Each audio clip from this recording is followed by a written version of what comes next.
Të nderuar delegat të Këshillit të Përgjithshëm të Lëvizjes Vetëvendosje, e nderuara kryesuese e organit më të lartë të subjektit ton politik, Arbria Nagopsi, të nderuar nënkryetar të Lëvizjes Glauk Konjufsa dhe Mrika Limani Myrtaj, i nderuar sekretar organizativ Alim Rama dhe koordinatore e komiteteve profesionale Dejona Mihali, i nderuar sekretar për marrëdhënie ndërkombëtare Harula Çeku, e nderuara kryetare e grave për vetëvendosje Albulena Haxhiu dhe i rinis për vetëvendosje Libran Kelmendi, të nderuar ministrat të qeverisë, kryetar të komunave, deputet të kuvendit e zëvendës ministra, drejtore asamblejista anën vonë Kosovës, të dashur aktivist dhe aktiviste, të nderuar pjesëmarrës. Mirëdita gjithëve dhe mirë se e gjejmë njëri tjetrin në këtë mbledhje të 62 në prag të 15 vjetorit prej se kemi filluar të mbajmë mbledhjet e Këshillit Përgjithshëm, pra që nga 25 qershori i vitit 2011. Është hera e parë që po takohemi pas fitores rekord dhe historike 2 muaj më parë në zgjedhjet parlamentare. Gëzuar edhe një herë urime për aksionin që te kalon edhe imagjinatën, fushata zgjedhore e vetëvendosjes për 28 dhjetorin 2025 ishte e papar jo vetëm në Kosovë e te kombi shqiptar, por edhe në rajon e Mëxhër.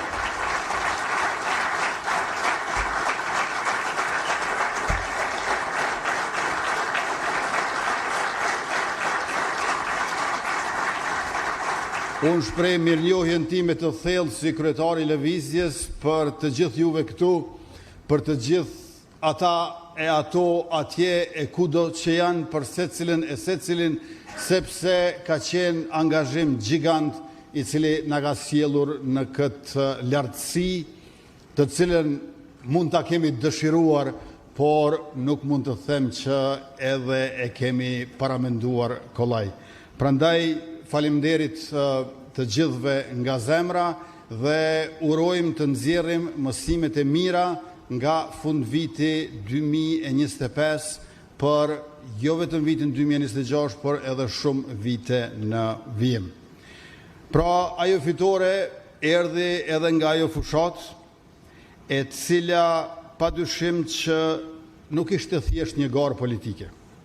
Ishte një lëvizje e gjallë, fort vitale, e cila përfshiu mijëra vullnetar, aktivist dhe simpatizant në të gjithë Kosovën, nga viset e banuara me shqiptar, por edhe nga mërgata jonë e dashur. Energjia, përkushtimi dhe durimi i tyre ishin forca jonë më e madhe. Pa këtë angazhim, asgjë nuk do të ishte e mundur, me atë angazhim gjithçka na u mundsua. Kujtoj momentin historik të 6 tetorit 2019, kur populli na dha një votë bindëse për ndryshim në nxorri të parët në garë, dhe atë ditë tham, doli zogu nga Lëvozhga e nuk kthehet më. Ishte dita kur vendi tregoi se rruga për punë dhe drejtësi, për kushtim ndaj qytetarëve dhe shtetit nuk mund të kthehet pas. Në zgjedhjet e shkurtit 2021, ai zog filloi të fluturoj, dhe më pas me këtë fitore në mbrëmje dhjetorit 2025, shtriu krahët e tij mbi gjithë Republikën, duke na dhënë një mandat edhe më të fuqishëm për të vazhduar rrugtimin tonë. Slogani i fushatës siguri dhe begati shprehu synimin për një shtet më të fortë, më të drejtë dhe me zhvillim të qëndrueshëm. Ndërkaq mos lëshope u bë thirrje e përbashkët cep më cep mes nesh dhe qytetarëve për këmbgulje përballë çdo sfide. Mos lëshope në fakt ishte edhe më shumë se thirrje, ishte përkufizim i rrugtimit ton dhe i vendosmërisë për të mbrojtur interesin publik dhe sovranitetin e vendit. Ne, siç e dini të gjithë, nuk i kërkuam zgjedhjet e dhjetorit, as qytetarët nuk kërkonin një tjetër proces elektoral, vendi kishte nevojë për punë e për paqe, për vazhdimsi e siguri, për zhvillim e stabilitet. Por kur zgjedhjet u bën të pashmangshme, populli foli qartë. Ai nuk deshi kthim pas, por vazhdim përpara. Dhe këtë e shprehu me një fitore teje të madhe. me 51.1% të votave, duke e kthyer një situatë të padëshiruar bllokimi në një mandat të fuqishëm për progres. Pra jo 50%, po 51%, dhe jo 51%, po 51.1%.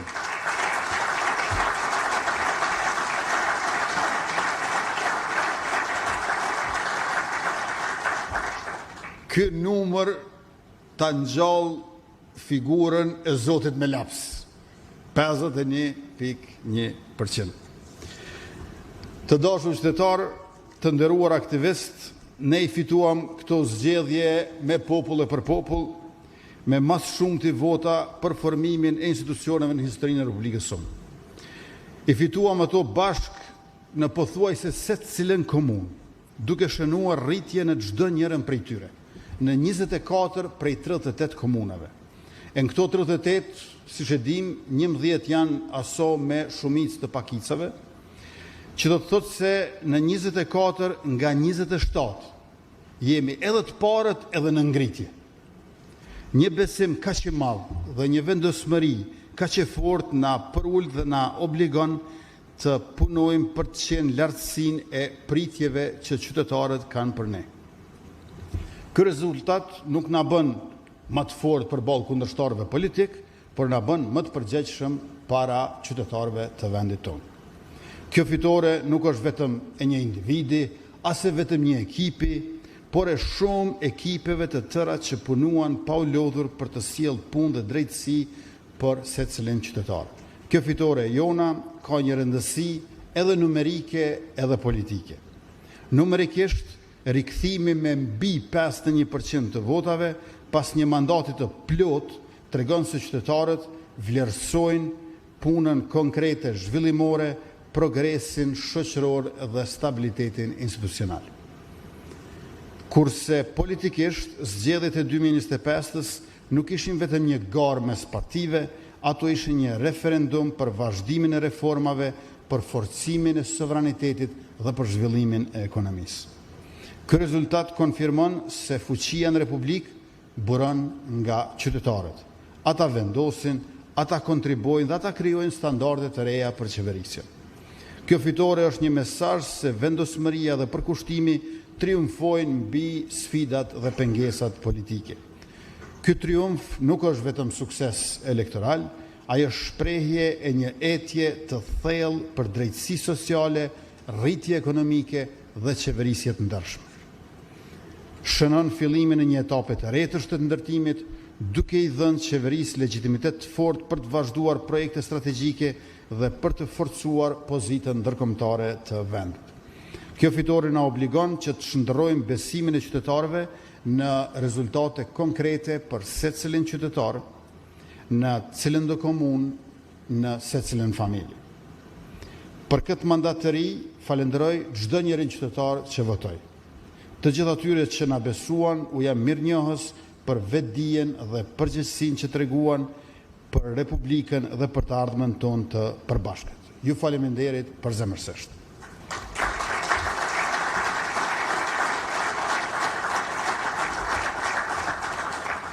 E tash, siç jemi zotuar në fushat, 1 miliard euro investime në ushtri, 1 miliard euro në prodhim dhe 1 miliard euro në vet investime kapitale. Natyrisht shumë projekte të mëdha e të rëndësishme për Republikën tonë.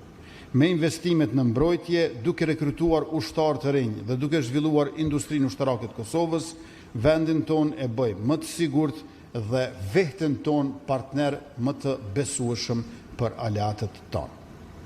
Siguria është mbrojtje, por siguria është edhe energji, ujë, prodhim dhe siguri sociale. Vendi ynë do të bëhet neto eksportues I energjisë elektrike. Termocentrali Kosova B do të modernizohet, ndërkaq termocentrali Kosova A do të rehabilitohet thellësisht. Kapacitetet e prodhimit të energjisë së erës do të shtohen për më shumë se 2 fish, ndërkaq ato diellore për më shumë se 8 fish. Do të nisë gjithashtu zbatimi I sistemit të baterive për ruajtjen e energjisë, do të ndërtohen sisteme të reja të ngrohjes qendrore dhe do të përfundoj projekti për dyfishimin e kogjenerimit në termocentralin Kosova B. Krahas këtyre do të angazhohemi për projektin më të rëndësishëm energjetik për dekada, gazifikimin e linjitit përmes teknologjive moderne për kapacitete të reja energjetike. Kapacitetet prodhuese të energjisë janë po aq të rëndësishme sa dhe kapacitetet akumuluese të ujit. Prandaj do të investojmë 400 milion euro për ndërtimin e 5 digave të reja në Dragaqin, Firaj, Desivojës, Pollat dhe Kuqic. Ato do të sigurojnë furnizim të qëndrueshëm me ujë të pijshëm, mbrojtje nga pasojat e ndryshimeve klimatike, si vërshimet e shpeshta dhe njëkohësisht do të arrisin potencialin për bujqësi intenzive. Prodhimi është kurrizi një ekonomie të fortë dhe të qëndrueshme. Do të vëmë dispozicion 1 miliard euro garanci sovrane për të garantuar investimet private në fabrika dhe prodhim. Do të themelojmë bankën zhvillimore për të mbështetur zhvillimin industrial dhe ndërmarrjet prodhuese. Do të bëjmë investime të reja të mëdha në Trepç për të rikthyer atë në funksion të zhvillimit ekonomik. Shëndeti është po ashtu siguri. Çdo qytetar do të ketë një mjek familjar dhe kontrollet e rregullta mjekësore për parandalimin dhe trajtimin e hershëm të problemeve shëndetësore. Do të ndërtojmë spitale të reja në Mitrovic dhe Ferizaj, si dhe poliklinika specialistike në Drenas, Sharr, Viti, Rauves dhe Leposavic. Poliklinika specialistike stomatologjike do të hapen në Prishtinë, Pej, Gjakov, Prizren, Gjilan, Mitrovic, Ferizaj dhe Podujev, ndërsa buxheti për listën esenciale të barnave do të rritet deri në 100 milion euro. Sportin do ta bëjmë kulturë të popullsisë përveç se infrastrukturë për sportistë. Do të investojmë 250 milion euro për ndërtimin ose rinovimin e tërësishëm të 20 stadiumeve të futbollit në mbar vendin, duke sjellur infrastrukturë moderne për të rinjt tanë. Rritjen ekonomike do të vazhdojmë ta ndajmë me qytetarët për mirëqenie më të lartë shoqërore. Shtesat për fëmijë do të dyfishohen nga 0 euro që i gjetëm e 45 euro që i bëm, do të arrijnë në 90 euro për familjet me 3 ose më shumë fëmijë. Shtesat për nënat lehona do të rriten, edhe ato i gjetëm 0 euro, tash janë 325,9 euro, do të bëhen 500 euro në muaj. Do të nisë projekti Superpuna për gratë, për mbështetjen e punësimit të grave, për çdo grua të punësuar përmes Superpunës, qeveria do të subvencionoj pagën minimale prej 500 eurosh për 6 muaj, e paga 500 euro si pagë minimale nis me një korrik si vjet. Do të mbështesim edhe gjyshërit që kujdesen për fëmijët kur të dy prindrit janë në punë me 100 euro shtesë mbi pensionin e tyre bazë. E shumë politika e plane, projekte dhe aktivitetet e tjera për sigurinë e Republikës dhe begatinë e qytetarëve të saj. E së shpejti të gjitha këto do të bëhen bashkë në programin qeveritar të mandatit ton në legjislaturën e 10. Punën përmes përmbushjes së zotimeve në këtë mandat të ri e nisim me buxhetin e vitit 2026 të miratuar në kuvend në lexim të dytë me 20 shkurt. Buxheti në vlerë rreth 4 miliardë euro e përfshin edhe pagën e 13 për punëtorët e sektorit publik, e cila do të shpërndahet në fund të këtij muaji që nisi sot. Përmban ndryshimin e nevojshëm që mundson dyfishimin e shtesës për përvojën e punës nga 0,25% në 0,50% për 15 vitet e para, parasheh 867 milion euro për komunat, si dhe shtyrjen e afatit për zbatimin e shkallës progresive të tatimit në pronë, derisa ta miratojmë ligjin e ri për tatimin në pronë në konsultim me komunat. Buxheti po ashtu përfshin edhe pagesat për 30 gradë që angazhohen nga Superpuna, kompletimin e reformës asistencës sociale dhe mbështetje tjera për familjes. Me të po ashtu rritet mbështetja për barna esenciale, për kulturën dhe për sportin, rritet edhe mbështetja për ndërmarrësit në sektorin privat dhe për bujqit, si dhe për investime në infrastrukturë publike.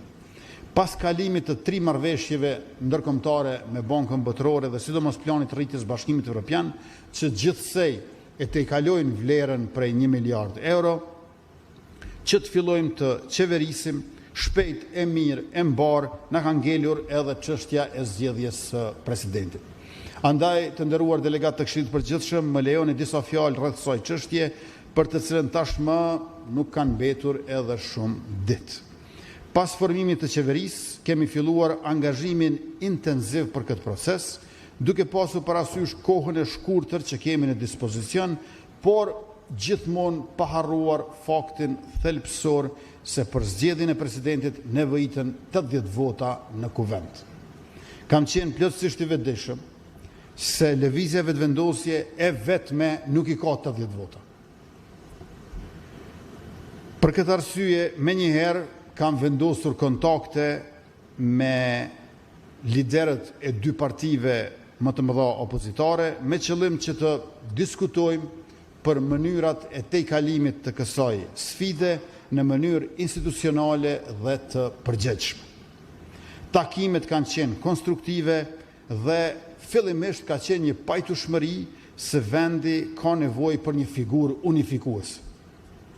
Një figurë e tillë pa diskutueshme për të gjithë, sigurisht do të ishte një kandidat nga familja emblematike Jashari. Bindja ime ka qenë dhe vazhdon të mbetet se një figurë e profesor e personalitet si Murat Jashari do të gëzonte mbështetje gjithpartijake, do të ishte nder për Republikën, stabilitet për institucionin dhe siguri për kombin. Rrethonat gjeopolitike nga lufta në Ukrainë, konflikti SBA-Iran dhe tensionit lindjen e afërt e të mesme, si dhe kërcënimet e sulmet e njëpasnjëshme nga Serbia, përfshir agresionin terrorist në Banjë, sulmin kinetik në kanalin Iber-Lepens dhe kërcënimet e përditshme nga fqinji ynë verior, kërkoj një moment reflektimi dhe një figurë e cila i bën ballë shtrëngatave me të cilat mund të përballet vendi ynë. Në kohë të vështira, ne gjithmonë, siç e dini të gjithë ju, kemi gjetur mbështetje dhe frymëzim te familja Jashari, ashtu siç gjetëm kohën e luftës nën udhëheqjen e kryekomandantit Adem Jashari. Prandaj edhe sot zgjedhja e një figure si Murat Jashari do të ishte zgjedhja e duhur në momentin e duhur. Pra, ky do të ishte dhe vazhdon të mbetet rasti ideal. Megjithatë, pas takimit të dytë që pata me kryetarin e Partisë Demokratike të Kosovës Bedri Hamzën, më është kumtuar nga një qëndrim i kryesisë së tyre se ata tashmë konsiderojnë se presidenti nga java e ardhshme duhet të vijë nga PDK-ja. Nisur nga ky qëndrim, unë mendoj se kandidati mund të vijë nga cili do subjekt, qoftë nga PDK-ja, nga LDK-ja, apo lëvizja vetëvendosje. Por në fund, zgjedhjen për president nuk e garanton përkatësia partijake, por vota në kuvend. Nëse nuk arrijmë të gjejmë një figurë unifikuese që siguron mbështetjen e së paku 80 deputetëve, atëherë një nga opsionet e mbetura është që secili subjekt të propozoj kandidatin e vet partijak dhe të gjithë të nënshtrohen garës brenda kuvendit. Këtë e parasheh edhe kushtetuta, e cila garanton një proces demokratik ku së paku 2 kandidat i nënshtrohen një gare të drejtë me quorum të siguruar, duke shmangur nevojën për zgjedhje të jashtëzakonshme. Në fund do të fitoj ai ose ajo që arrin të marrë mbështetjen e deputetëve në cilin do nga 3 raundet, ashtu siç e kërkon kushtetuta në procedurën e saj. Nesër do të takoj edhe kryetarin e Lidhjes Demokratike të Kosovës, Lumir Abdigjikun, ku do të diskutojmë edhe me të rreth këtij procesi. Mirëpo, ne kemi qëndrimin që nëse subjektet pajtohen që ky të jetë rrugtimi, pra gare e hapur ku secili subjekt ka kandidatin apo kandidatën për president, atëherë edhe ne pajtohemi me këtë çështje dhe lëvizja vetëvendosje do ta ketë kandidatin e saj për president. Si kryetar, jam duke u angazhuar maksimalisht që ta tejkalojmë këtë proces në mënyrë të suksesshme dhe që vendit mos shkojnë zgjedhje të reja. Kemi pasur 4 palë zgjedhje gjatë vitit 2025. E filluam me zgjedhje të rregullta parlamentare, e përmbyllëm me zgjedhje të parakoshme parlamentare, e midis tyre i kishim 2 raundet e zgjedhjeve lokale. Dhe viti 2026 në cilën kemi hyrë tani, duhet na pres me punë, me stabilitet institucional dhe me rezultate konkrete për qytetarët, jo me fushata elektorale. Për zgjedhjen e presidentit nevojiten 80 vota. Dhe rrjedhimisht është e domosdoshme bashkëpunimi dhe konstruktiviteti nga opozita. Ky proces mund të realizohet qoftë përmes zgjedhjes me një figurë unifikuese, siç do të ishte kandidati Jashari, apo edhe përmes një gare të drejtë dhe demokratike ndërmjet kandidatëve të propozuar nga subjektet politike sipas procedurës kushtetuese. Ne, si lëvizje vetëvendosje, jemi sepse duhet të jemi të gatshëm për të dyja opsionet. E në këtë mbledhje të nderuar delegat të Këshillit të Përgjithshëm, padyshim që duhet të diskutojmë edhe për çështjet tona organizative. E kur jemi tek ato, ndër temat më të rëndësishme që do të na shoqërojnë përgjatë këtij viti në organizatën tonë janë zgjedhjet e brendshme. Këtë vit strukturat tona organizative përfundojnë mandatin 4 vjeçar, siç e parasheh e siç e rregullon statuti ynë dhe rregulloret e brendshme. Më lejoni që edhe një herë nga këtu të falenderoj të gjithë aktivistët e përfshirë në strukturat tona organizative, gjithandej Republikës sonë, t'i falenderoj për kontributin e tyre të pashembullt dhe punën e palodhshme në këto 4 vite, nga ku vetëm në vitin që e lam pas kemi kaluar deri në 4 cikle zgjedhore e për të cilat është nevojitur e nuk ka munguar angazhimi i secilit prej tyre. Nga zgjedhjet e kaluara që patën filluar në mes të prillit vitit 2022 dhe patën përfunduar në mbledhjen zgjedhore të Këshillit të Përgjithshëm në fund të tetorit të po atij viti, pra më shumë se 6 muaj proces, kemi disa mësime të nxjerra ashtu sikurse për gjërat të cilët kanë shkuar mirë e që duhet të vazhdohen, ashtu sikurse edhe për ato që kanë mundur të jenë më mirë apo diku edhe shumë më mirë e që duhen përmirësuar, e të cilat po mundohemi t'i trajtojmë përgjithsisht në këtë mbledhje e që besoj detajisht bashkë me drejtuesit e qendrave tona, veç e veç do t'i trajtojmë në kuadër të fazës përgatitore të procesit.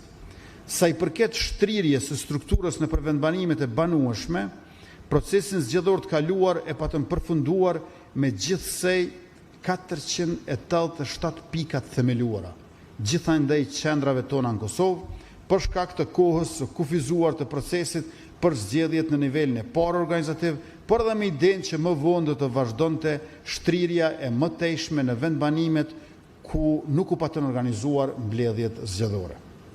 Kjo gjë nuk ndodhi dhe sot kur flasim gjithandej qendrave tona, numri i pikave që kanë organet vendimmarrëse nuk e kalon 550.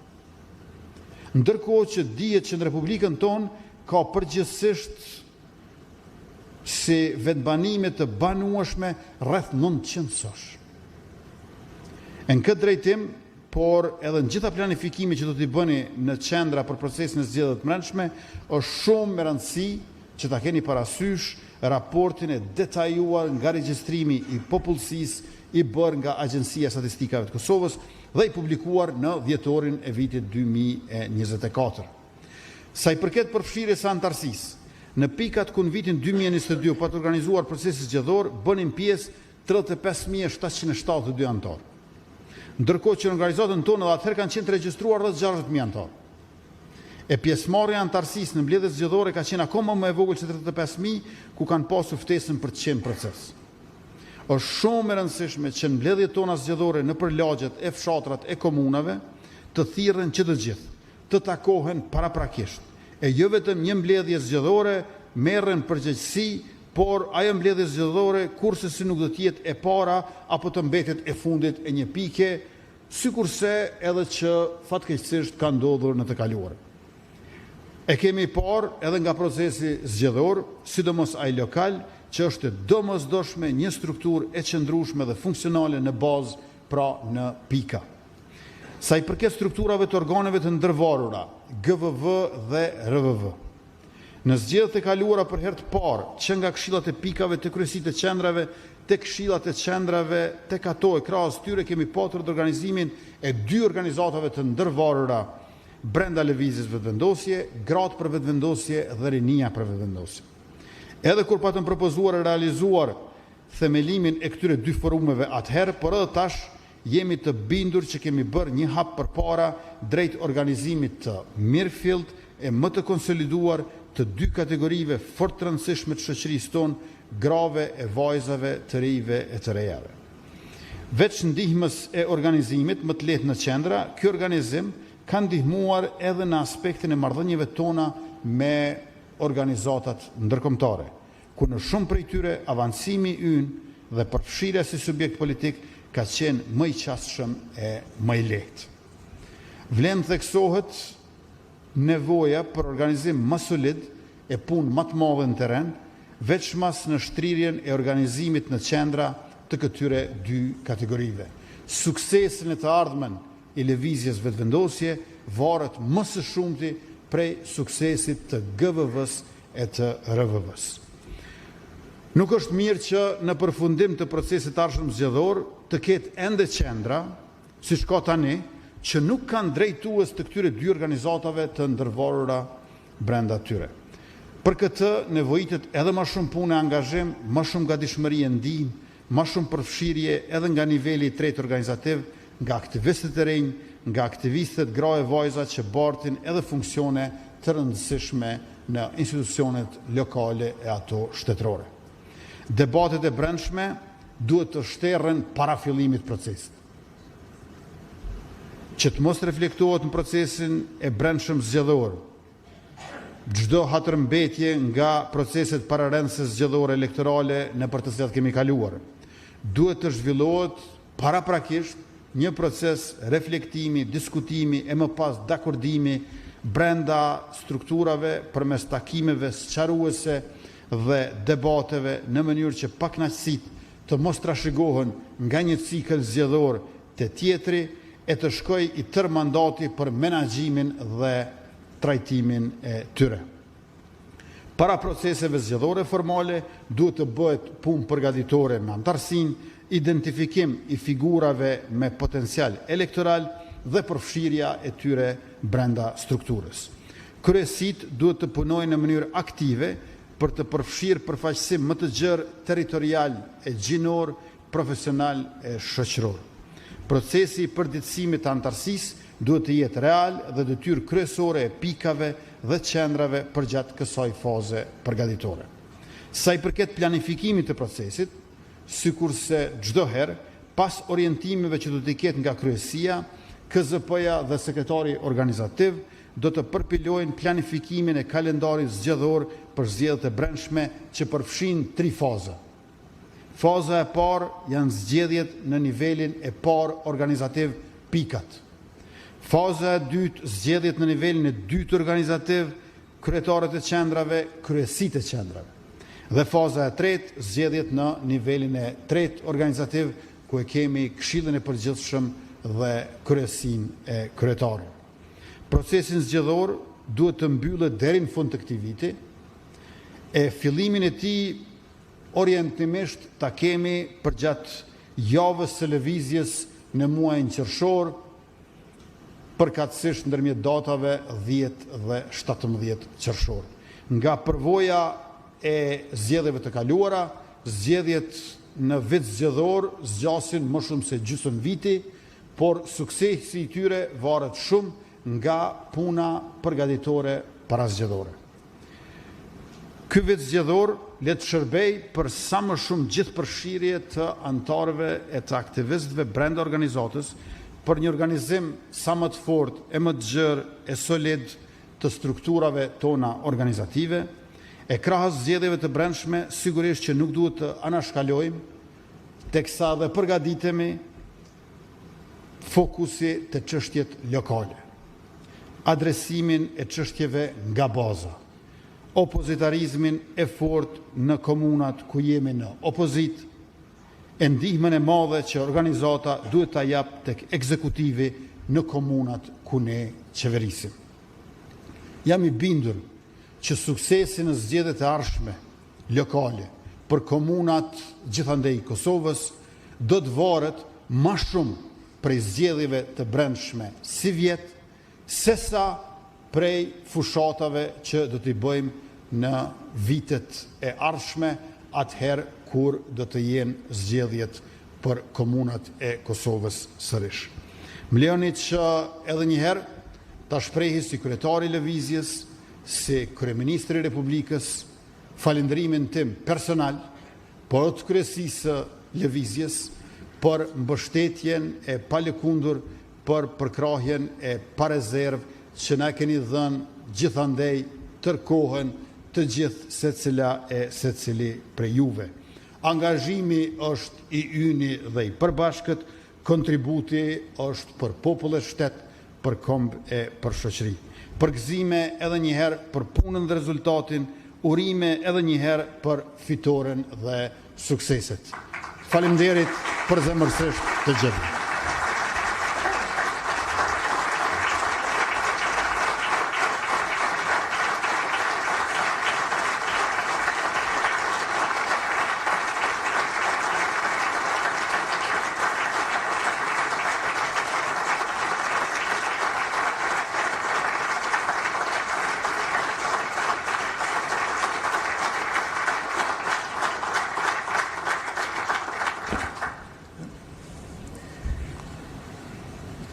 Falenderojmë Kryeministrin Kurti për fjalën e tij gjithëpërfshirëse dhe adresimin e çështjeve kyçe në lidhje me qeverisjen për vendin, me temat politike aktuale dhe çështjet organizative. Në këtë pikë falenderoj mediat për prezencën e tyre.